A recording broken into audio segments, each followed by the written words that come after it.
Hello, and welcome to Timing is Everything, a show of Care Dimensions, formerly Hospice of the North Shore in Greater Boston. My name is Mary Crowe. I'm the Education Specialist at Care Dimensions. Today we're thrilled to have on the show Sheryl Meehan, who is the Director of Volunteer Services and Complementary Therapies, and Ciaramitaro, who is actually the Veterans Volunteer Ambassador. Welcome to the show.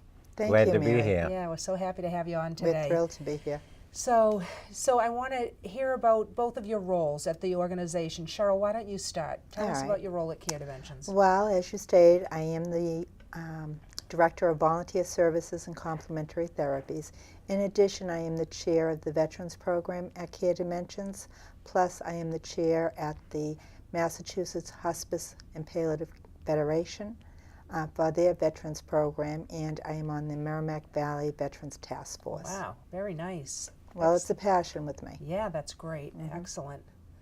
Charlie, tell Yes. us about your role at Care Dimensions. Well, I'm the veteran ambassador, and I'm also a veteran volunteer that I visit with people in hospice through Care Dimensions. Nice, excellent. Oh, we're thrilled to have you here today. Thank you. So, Sheryl, tell us a little bit about the program. What do you, for the volunteer services in terms of veterans at Care Dimensions? Tell us about the program there. Well, we are firmly committed to offering veteran-centric care to our patients, veteran patients, and we decided that we really wanted to have veteran volunteers for our veteran patients because they're a way that they communicate, they care about one another, that brotherhood where they know there's a shared experience really helps to support our veterans, especially with their very unique needs at end of life. And I think sometimes people don't really understand that, again, for each group, there's unique needs like this. So it's wonderful to have these specialized programs. Absolutely, absolutely. So, and we're doing this during November, which is Veterans Month, which is important too, because this is critical that the veterans be recognized in this way. We agree. We're honored to be able to support our veteran population. It's a mission for me. My father was a veteran, and I saw what he went through at the end of life, and I want to ensure that we're able to support our veterans the best we possibly can while honoring their needs and their requests for care. Yeah. And Charlie, while we do want to thank you for your service. Thank We're you. very grateful. We really are. So I'm going to come back to Charlie in a second because I want to talk about your experiences as a veteran volunteer. But I just want to ask Sheryl, what does a veteran have to do in terms of training around the veteran support? Well, our veteran volunteers really have to do a lot, right, Charlie? Not only do they have to go through the direct patient volunteer program, which is approximately 18 to 24 hours, and it's broken over a 6-week period. But they also go through an additional 4 hours of training specific to our veteran population. Wow, that's a lot of hours. They are dedicated, they are committed to ensuring that our veterans have their support, and they will do whatever it takes because they really truly know they're making a difference. Oh, that's wonderful. That's wonderful. So, Charlie, Yes. tell us about your volunteer veterans experiences with the patients. Now, obviously, we need to be cautious around privacy, so Sure. not to name patient or family names, but could you tell us about some of those experiences in your volunteer work? Sure. I happen to be a Vietnam veteran, and most of the clients that I visit are World War II veterans, who I believe is the greatest generation. And they do look forward to somebody coming in, especially a veteran. I've found it very easy to communicate with just about every patient that I have because I will wear a veteran's hat or I will wear a veteran's shirt. Yep. And they recognize that right away. Yeah. And whether I go into a nursing home or whether I go into their home, it's a commitment that I really look forward to it because I get a lot out of it myself. Yeah, yeah.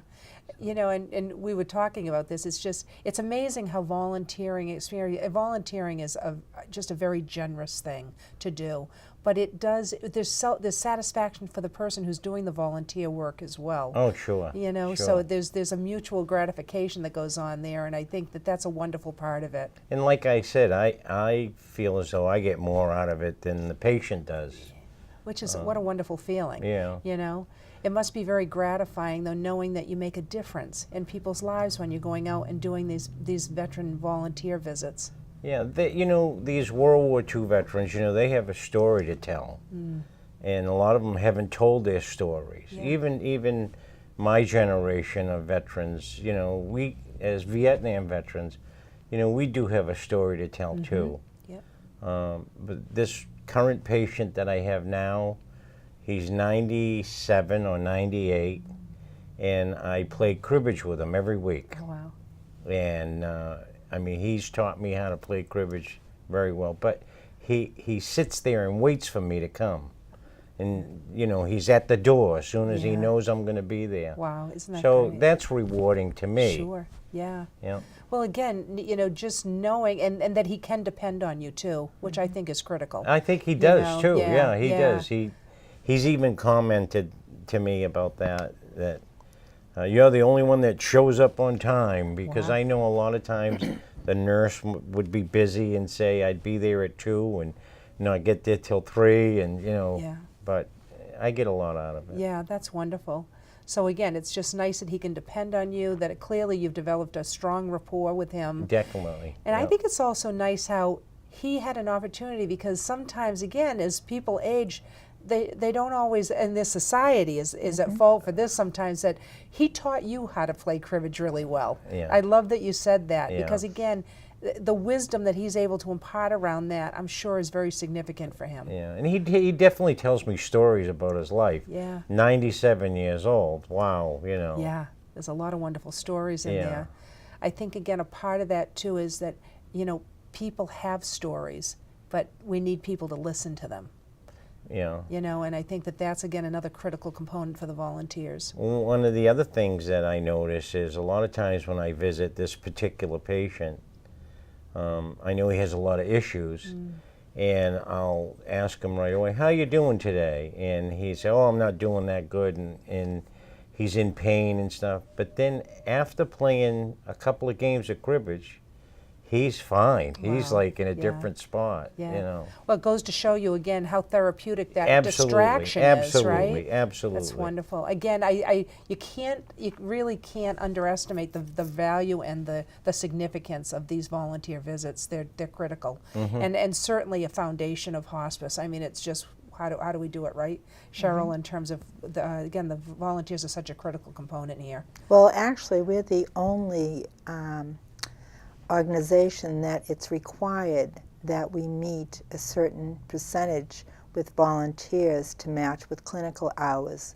and those are in addition to. Yep. And it's just impressive that the government, the world, really knows that with the end-of-life journey, it's critical that we have our volunteers who don't have an agenda other than just, quote, being there, actively listening without judgment, Right. and just honoring that person, whether Yeah. they're a young child or a 97-year-old veteran. Yeah, absolutely. And again, I love how you said, you know, listening is just such a critical component here, and you know, people aren't listened to well enough, and this is just such a gift that people get. How often, like you said, 97 years, there's a lot of amazing stories in this gentleman, and he's able to share those, and that's a wonderful thing. I get a different experience too with each different patient. Yeah. You know, some of them are grumpy, and when I show up after a couple of visits, they're not grumpy anymore. Yeah, you know, yeah. like I said, they look forward to a visit. Sure, Yeah. sure, yeah.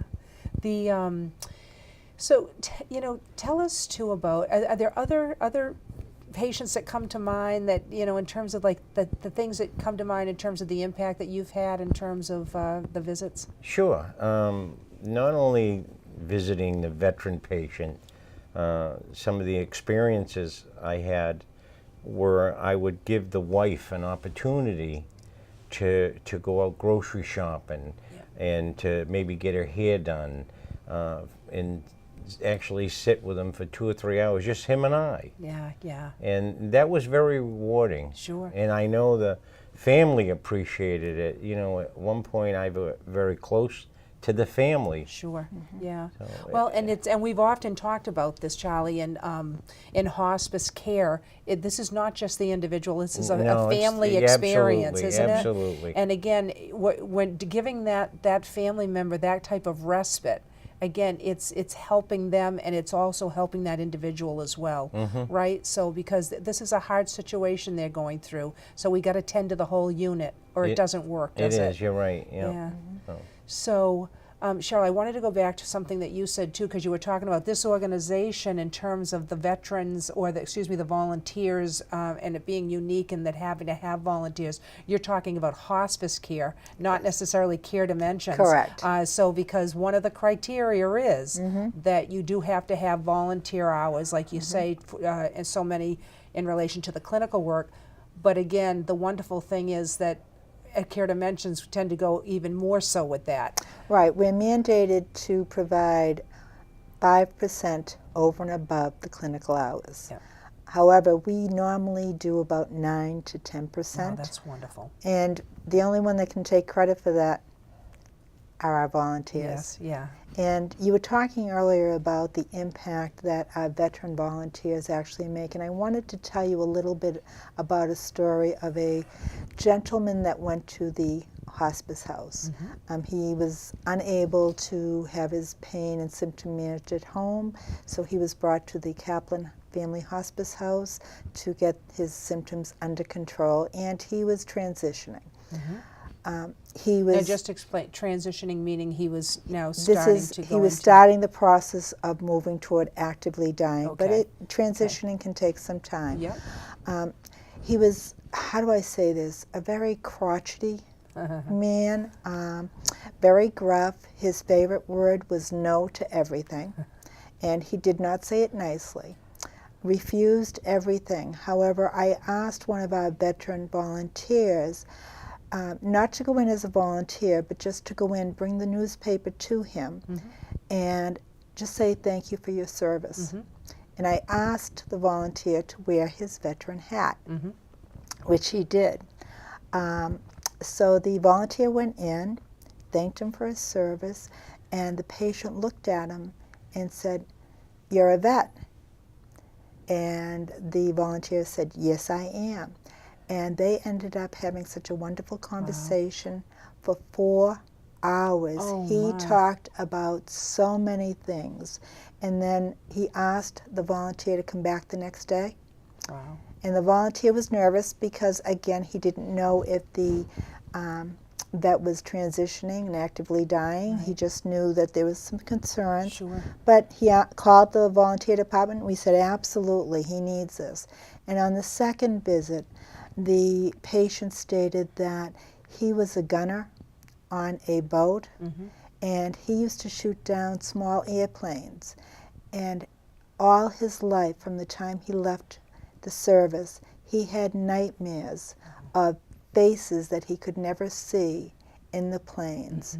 And they had such a close bond, the volunteer and this patient, that the volunteer went every single day. Wow, isn't that wonderful? And one day the family was walking up the hallway at the Kaplan family house, and they looked and they said, "Are you Bob?"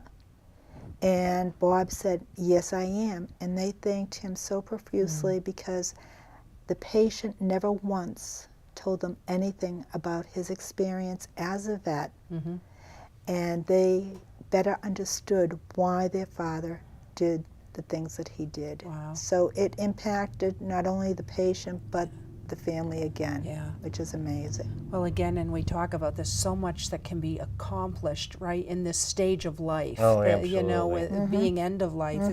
This is a stage of life. It's really so important. There's so much to be done here, and it's just a wonderful experience that people can work through some of that stuff, and people can look at others more sensitively, huh?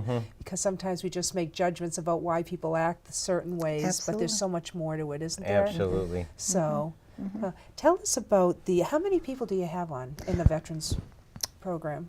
We have approximately 135 patients currently on our Veterans Program. Wow. However, I say approximately because some of our patients, especially Vietnam vets, they don't inform us that they are veterans, so we don't know until slightly after the fact, and sometimes the patient may die before Okay. they are informing us of that. Yeah. So what is now? Care Dimensions is proud of being part of the We Honor Veterans Level 4. that We're a they've Level obtained. 4. So talk about that. So what does that mean, Sheryl? Talk to the audience about what that means. All right. Well, the We Honor Veterans Program is a program that the National Hospice and Palliative Care Foundation and the Department of Veteran Affairs designed because they understood that many of our veterans don't even go to the VA for their medical requirements. They may have private insurance or there may be other stipulations. And they wanted a way that we could educate the hospice organizations and the community on the veteran-centric care. So it's a program where you start at the first level and you have to gradually move up to the fourth level. And each level is very, very difficult. So it took us a couple of years to get to level 4, but we're very, very proud of that. And level 4 requires us not only to have veteran volunteers, but also to educate not only the medical field, but the community on veteran-centric needs. And we're very, very happy to do that. We're thrilled. And it's really critical that we train our staff at this end-of-life journey to understand the significance of the veteran experience, how that has changed a person, and what their needs may be, and coordinate not only in hospice, but we also do that out in nursing homes, we do that in medical facilities, wherever there is a need, we'll be there to help educate the public. That's wonderful. And again, as you mentioned, this is no easy feat. Oh, So no. it's quite comprehensive and complicated. It's very intensive, So very intensive. to me, that just signifies and shows just how committed the organization is to, again, tending to veterans' needs and recognizing and understanding their unique needs. Yes, and we're really proud because there are very few level 4 We Honor Veteran partners. That's wonderful. Now, talk about, so in addition to education, there's a breakfast or? Yes, annually we have our We Honor Veterans breakfast. And when we were going through the We Honor Veterans program, we thought about the simple fact that there are so many people out in the community who willingly volunteer their time to make a difference with our veteran population, and we thought, wouldn't it be nice to honor them? And so this is our 4th annual event, which I'm really excited about, and it is our way of saying thank you to those in the community who are making a difference for our veteran population. Oh, that's wonderful. That's great. And can I put a plug in for it? Yes, of course you can. All right, we have our We Honor Veterans breakfast in Greater Boston, in Waltham, on November 1st, and we have the breakfast in the North Shore on November 2nd. And they can look. Anybody can look at our website to find out the location and the time. So anybody's welcome. Anybody is welcome, but they do have to call an RSVP to let us know because, again, we're giving a wonderful meal for breakfast, and it's a wonderful event. It's just amazing when we see, we've had a lot of World War II vets come that are being honored because they still work to make the difference. Wow. It's amazing. Yeah, that's wonderful. Yes. So Charlie, tell me about, because you do other work out there in the community, don't you? Yes. Talk about that if you would. Well, I'm in several different veterans organizations. I'm involved with them, and one of the commitments, well, we have 3 or 4, but one of the commitments we have today is at the Veterans Center up at the North Shore Community College. Yeah, yeah. They currently have about 230 odd veterans enrolled in North Shore Community College. And most of these are Afghanistan and Iraqi veterans. Mm-hmm. And we'll visit them once a month. Mm-hmm. We bring pizzas. Yeah. Actually, this Thursday coming up, we'll be there and we'll bring pizzas up there That's wonderful. to get to talk to these young veterans. Yep. And that's one of the things that we do. We also do a donut and coffee at the Herrick House in Beverly. Yep. We do that once a month. Oh, So that's we're pretty actively involved in the community. That's great. So that must be rewarding too. Oh, absolutely. You know, so. You know, example, the Herrick House, they're veterans, but they're not in hospice care. Right. And it's a little different situation. Sure. But again, like I said, a lot of these World War II veterans, they have a story to tell. Right, yeah. Yeah. And we hear these stories. Yeah. One of the things that I also do when I visit a patient or go to Herrick House is I usually wear a hat and I usually wear a veteran shirt. Yep. And they recognize that right away, Yeah, yeah. especially with my hospice patients. Sure. Well, it must be really reassuring to them. Again, I mean, there's a camaraderie, Mm-hmm. right? Yes. And again, I think that it's, you know, it's wonderful to know that there are other veterans reaching out to you in that way. Mm-hmm. You know, that again have shared.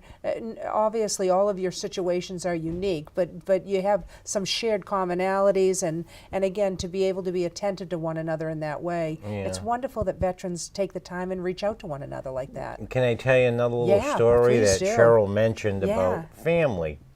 Is I had a patient, and he was a Marine. Uh-huh. Of course, I'm a Marine, so we hit it off right away. And I would visit him, and I would play music for him. I'd bring my iPad. But he passed, and I kept looking in the paper for his funeral. Uh-huh. And weeks went by. Yeah. And I looked in the Boston Globe, and I saw his funeral.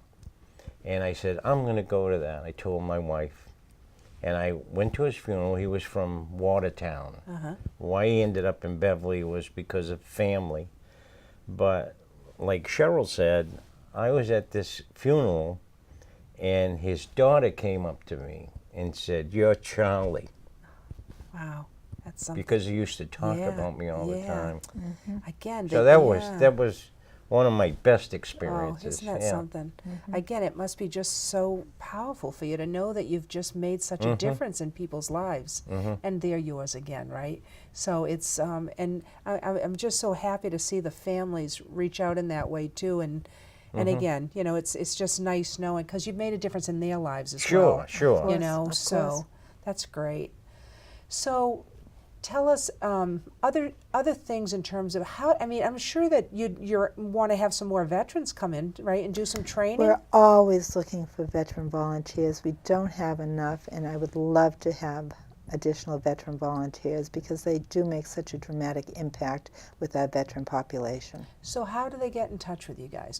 What do they do in order to connect so that they can understand more about, again, the Veterans Program at Care Dimensions and all of that? Well, they can either call the main number or they can look on our website. Plus, we also send out flyers. We do a lot of marketing to try and get the word out that we are looking for veteran volunteers. Yep.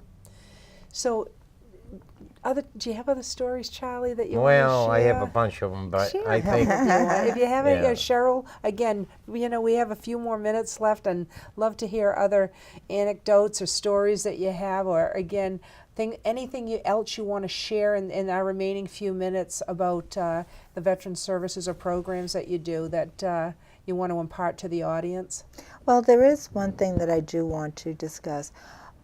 We're very blessed that Care Dimensions is so well known for high quality of care for our veterans, and we work very closely with the Department of the VA. We work with other organizations too. But there are times that we also have to realize that our younger veteran population from Iraq and Afghanistan, they're not ready usually to volunteer because they've just come back, and you have to go through a process. When you go into the service, you have boot camp. But when you come out of the service, there's that dramatic, just all of a sudden you're back into civilization again. And it takes time to really reacclimate. Sure. So we really work with the younger population to evaluate whether or not this is something that will be beneficial for them or not. Yeah, and again, in general, you do that, right? Because again, around volunteering, I think sometimes people think that, oh, I'm just going to go volunteer, and you know, we certainly have people who have lost a loved one, and then it's so wonderful because they feel like they want to do what was done for them.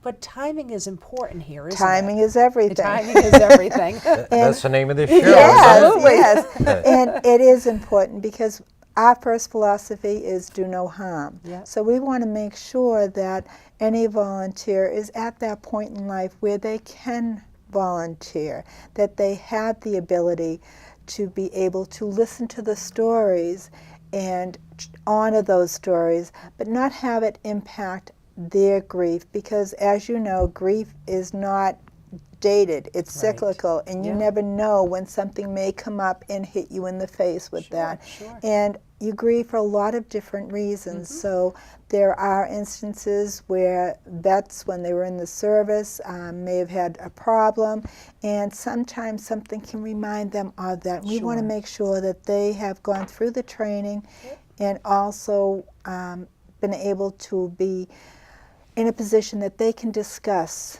what they've gone through, so that we know that they're able to comfortably volunteer, because again, we want to do no harm to our volunteers either. Yep. And again, if timing is the issue again, they can always revisit, right? Absolutely. And then come back at a later time and and go back through things. So that's wonderful. And very often when they aren't in a position where they want to volunteer with a patient, they can do other things, such as communicating the veteran needs. There's a lot of different avenues where they can still assist us. Yeah, that's wonderful. So, Charlie, if you can sum up in a couple of words, what is your veteran volunteer experience like? What has it meant to you? Oh, it keeps me active in the community. Yeah. But I get a personal reward from it. Being a veteran, like I said, veteran to veteran is a different conversation. Right, it definitely is. Absolutely You is. know, and I think that that's important that people understand that. Yes. It's just, again, there's that shared camaraderie that, again, you sometimes can't And find. I've had my experience where I would have a patient that was really grumpy, like Sheryl said, and, no, and why are you here?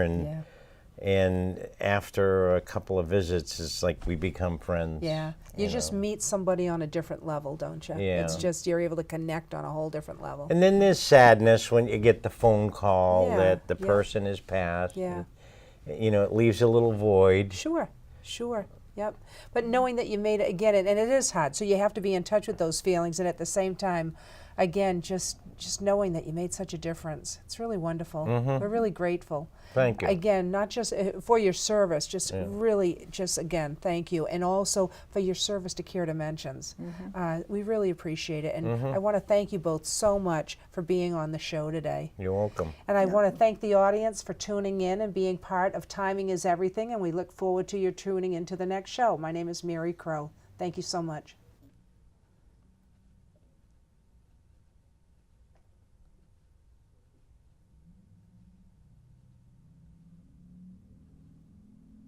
Care Dimensions, formerly that a Hospice of wrap? North Shore and Greater Boston, is different in that we do more than just hospice. It's just incredible, the services they provide when people need it the most. So being able to offer more individualized care helps people feel more cared for. Because it's about the patient's quality of life. I don't think there's any place else in the Boston area like Care Dimensions. At Care Dimensions, we'll take care of your family like you're a part of ours. Visit us at caredimensions.org.